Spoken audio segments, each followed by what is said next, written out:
All right, interesting topic.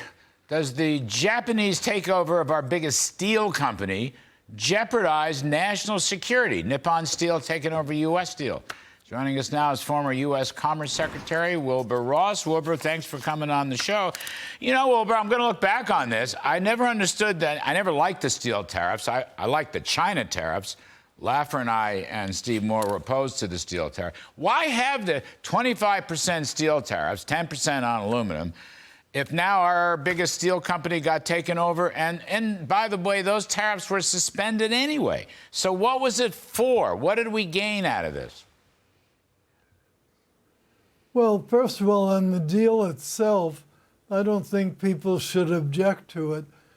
Nippon Steel is a very high-tech steel company. If anything, they may have better technology than U.S. Steel. They've pledged to honor the labor contracts, which go through 2026, and they have pledged zero carbon by 2050. They're a very, very responsible company, and it reminds me back some decades ago when I was at Rothschild. We represented the Rockefeller 34 Trust when they sold Rock Center to the Japanese, to Mitsui. And everybody said, oh my God, the sky has fallen, an American icon owned by the Japanese. Well, you know what the consequences were? Nothing. No consequences. Well, and I don't think there'll be any consequences of this. But that's what we argued.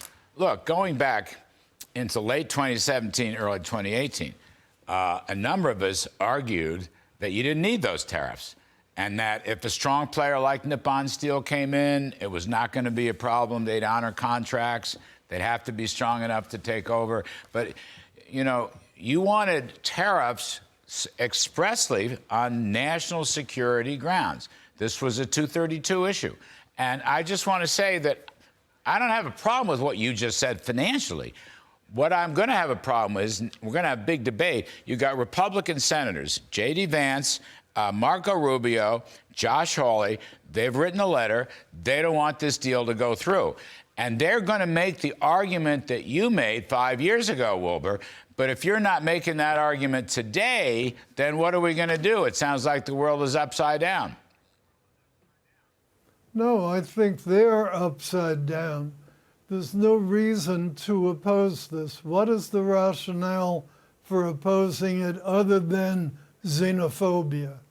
I like that. That was my argument 5 years ago, actually. That's what Laffer and I said. I mean, look it. I was 100% behind the China tariffs, 100%. Steel and aluminum tariffs, I thought, was not a good idea and became essentially of no consequence. I mean, they've basically been disbanded. I know they haven't been off the books, and there's still an exclusion process. However, I'm surprised that you're not standing up more for them, because that was a big position. And how far do you go on these kinds of things? How far do you go? If we hadn't put in the steel tariffs, I don't believe Nippon Steel ever would have bought U.S. Steel. If we hadn't put on the steel tariffs, we wouldn't have had credibility about automobile tariffs. And if we didn't have credibility about that threat, you wouldn't have all the foreign car manufacturers moving to the U.S. You remember very well, you and I sat together and talked with some of the European and Japanese car people, and guess what? Because they knew we would be capable of doing tariffs, they started putting plants here. And not just assembly plants, battery plants, all kinds of plants.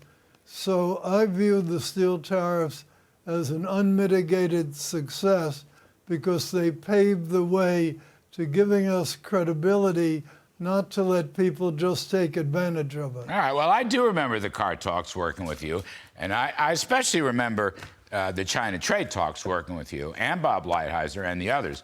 What are you going to say, Wilbur, last one. What are you going to say to these Republican senators now who want to stop the deal? You've got J.D. Vance, Marco Rubio, Josh Hawley.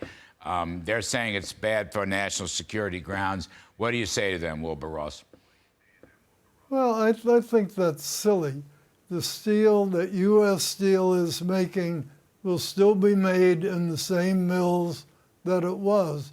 It isn't that the Nippon Steel mills are going to replace them. The mills will be the same. The labor contract will be the same. The national implications for defense are unchanged. There's no basis for opposing it. I frankly think it's just people in swing states pandering to the union. All right. We'll leave it there. Former Commerce Secretary and my dear friend, Wilbur Ross. Thank you, Wilbur.